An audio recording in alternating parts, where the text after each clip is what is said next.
अगर आपको ये लगता है कि मेरे जीवन में बहुत से बुरे काम किए हुए हैं और अब इन गलत कामों को सुधारने के लिए कोई भी विकल्प नहीं है, तो आपको गौतम बुद्ध के जीवन की ये कहानी एक बार जरूर सुननी चाहिए। तो चलिए कहानी को शुरू करते हैं। एक दिन गौतम बुद्ध श्रावस्ती के एक गांव में भिक्षा लेने के लिए पहुंचते हैं। जब गांव में प्रवेश करते हैं तो देखते हैं कि पूरे गांव में सन्नाटा छाया हुआ है। दूर दूर तक कोई भी व्यक्ति नजर नहीं आता। बुद्ध उस गांव के पहले द्वार पर जाते हैं और कहते हैं कि मुझे भिक्षा दो, पर भीतर से बाहर कोई नहीं आता। बुद्ध दूसरे द्वार पर जाते हैं, पर कोई दरवाजा नहीं खोलता है। तीसरे द्वार पर जाते हैं, पर उस द्वार से भी कोई व्यक्ति बाहर नहीं आता। फिर अचानक से एक दरवाजा खुलता है, जिसमें से एक व्यक्ति बाहर निकलता है। वह जल्दी से बुद्ध का हाथ पकड़ता है और उन्हें अपने घर में ले जाता है और कहता है कि क्षमा करें बुद्ध, पर इस समय आप बाहर नहीं जा सकते। अंगुलीमाल को श्रावस्ती की सीमा पर देखा गया है। सभी गांव वाले डर के मारे अपने अपने घरों की खिड़कियां और दरवाजे बंद करके बैठे हुए हैं। बुद्ध उस व्यक्ति से पूछते हैं कि कौन है ये अंगुलीमाल और उससे इतना भय क्यों है। वह व्यक्ति कहता है कि अंगुलीमाल राक्षस है। उसे जो भी मनुष्य मिलता है, बच्चा, वृद्ध, स्त्री, पुरुष, यहां तक कि सन्यासी भी, वह किसी को भी नहीं छोड़ता है। बुद्ध उनसे पूछते हैं कि वह धन के लालच में ये सब करता है क्या।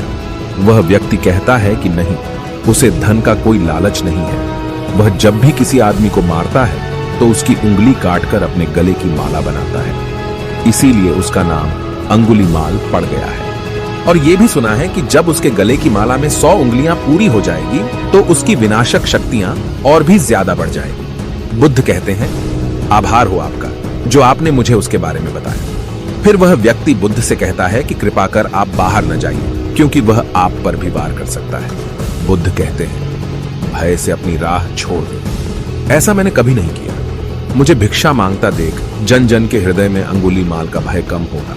फिर वह व्यक्ति कहता है, नहीं बुद्धा, मत जाइए, वह बहुत ही ज्यादा खतरनाक है। बुद्ध कहते हैं कि वह खतरनाक नहीं, बल्कि वह दुखी है और मुझे उसके पास जाना होगा, क्योंकि उसे मेरी जरूरत है। इतना कहते हुए बुद्ध उस व्यक्ति के पास से चले जाते हैं। कुछ दूर चलने के बाद बुद्ध वन में प्रवेश करते हैं। वन में चारों ओर एक सन्नाटा छाया होता है। दूर दूर तक न तो कोई मनुष्य न कोई पशु पक्षी दिख रहा होता है, पर गौतम बुद्ध अपने मार्ग में आगे बढ़ते रहते हैं। अचानक बुद्ध के सामने अंगुलीमाल आकर खड़ा हो जाता है। उसका अवतार इतना डरावना है कि कोई भी व्यक्ति उसे देखकर ही भयभीत हो जाए। उसके गले में उंगलियों की माला होती है, चेहरा और हाथ रक्त से भरे होते हैं और शरीर बलशाली होता है।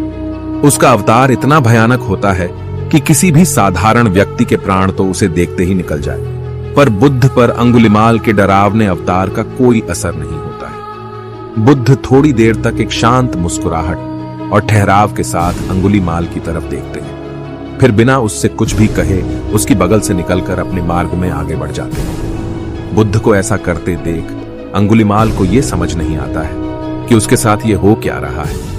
वह मन ही मन सोचता है कि मुझे देखकर लोग या तो भाग जाते हैं या मुझे देखकर मर जाते हैं या मुझसे अपने प्राणों की भीख मांगने लगते हैं। मैंने कई सन्यासियों को भी मारा है, पर मैंने आज तक कोई ऐसा व्यक्ति नहीं देखा जो मुझे नजरअंदाज करके अपने मार्ग में आगे बढ़ जाए। या तो इसने मुझ पर ध्यान नहीं दिया होगा, या फिर हो सकता है कि ये देख ही ना सकता हो। पर मुझे इससे क्या मतलब, मुझे तो अपने गले की माला पूरी करनी है। अंगुलीमाल बुद्ध को आवाज लगाता है, ऐ साधु रुक। फिर भी गौतम बुद्ध अंगुलीमाल को नजरअंदाज करते हैं और अपने मार्ग में आगे बढ़ते रहते हैं। अंगुलीमाल बहुत ज्यादा क्रोध में बुद्ध को आवाज लगाता है, ऐ साधु रुक। फिर भी गौतम बुद्ध अंगुलीमाल को नजरअंदाज करते हैं और अपने मार्ग में आगे बढ़ते हैं। अंगुलीमाल तीसरी बार ज्यादा क्रोध में होकर आवाज लगाता है, साधु रुक। बुद्ध रुकते हैं। अंगुलीमाल बुद्ध के पास जाता है और कहता है कि मेरे आदेश देने के बाद भी तू रुका क्यों नहीं। फिर बुद्ध कहते हैं, मैं तो बहुत पहले ही रुक चुका हूं, तुम ही चलते जा रहे हो। अंगुलीमाल ये समझ ही नहीं पाता है कि बुद्ध क्या कह रहे हैं, पर वह इतना जरूर समझ जाता है कि सामने खड़ा व्यक्ति उससे थोड़ा भी नहीं डर रहा है। अंगुलीमाल बुद्ध को डराने के लिए चिल्लाकर पूछता है, साधु मुझसे भय नहीं लग रहा है क्या, मैं आदिमानव हूं। बुद्ध कहते हैं कि नहीं, तुम मानव हो। बुद्ध की यह बात अंगुलीमाल के मन पर लगती है। पहली बार उसे किसी ने मानव कहा था, पर वह इस बात को नजरअंदाज करने का प्रयास करता है और बुद्ध से पूछता है कि ऐ साधु, तूने ये क्यों कहा कि तू कब का रुक चुका है, जबकि तू तो चल रहा था, और तूने ये क्यों कहा कि मैं नहीं रुका। बुद्ध कहते हैं कि मैं बहुत पहले ही रुक चुका हूं, यानी मैंने ऐसे सारे बुरे काम करना पहले ही छोड़ दिया है जिससे कि व्यक्ति को कष्ट पहुंच सकता है। सब जीना चाहते हैं, बस तुम उन्हें दया की भावना से देखने का प्रयास करो।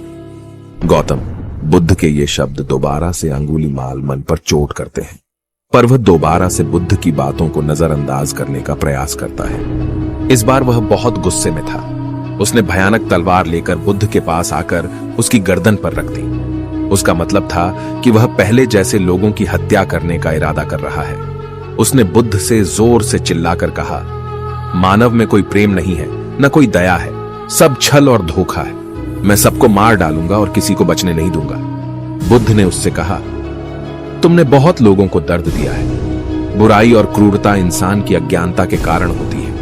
ईर्ष्या, द्वेष, मोह और माया, ये सब भी अज्ञान से उत्पन्न होते हैं। लेकिन कुछ लोग ऐसे भी होते हैं जिनके अंदर दया और समझ की एक प्रकार की रोशनी जागती है।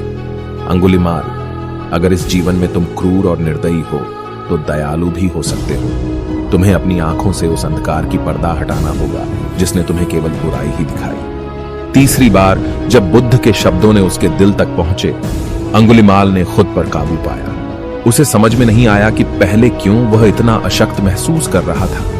वह कोशिश करता है कि वह गुस्सा करे, पर वह नहीं कर पाता। वह बड़ी हिम्मत से अपने क्रोध को दिखाकर बुद्ध के सामने आता है।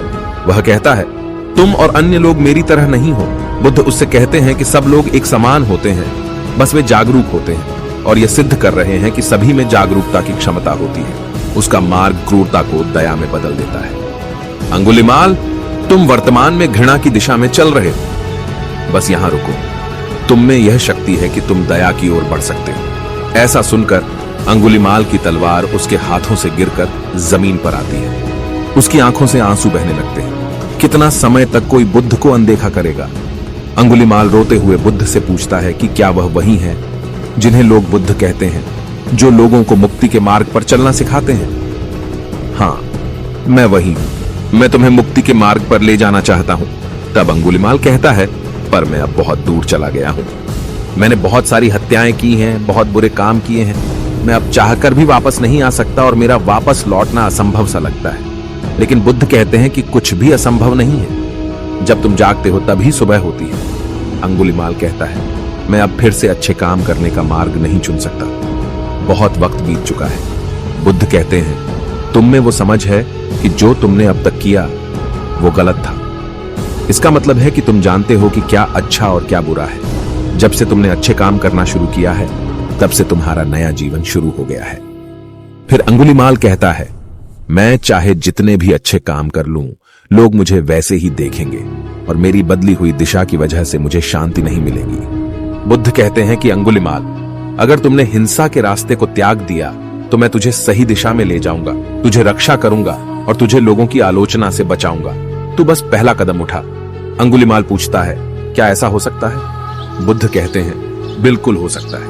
उसी दिन से अंगुलीमाल बुद्ध के चरणों में गिरकर बिना खड़े होते हुए कहता है कि मैं आपके शिष्य बनना चाहता हूं। बुद्ध कहते हैं कि मैं शिष्य नहीं बनाता, व्यक्ति खुद ही मेरे संग से जुड़ जाता है। तब अंगुलीमाल बुद्ध के भिक्षु बन जाता है। ये कहानी आपको कैसी लगी हमें कमेंट बॉक्स में कमेंट करके जरूर बताएं और चैनल को सब्सक्राइब जरूर करें।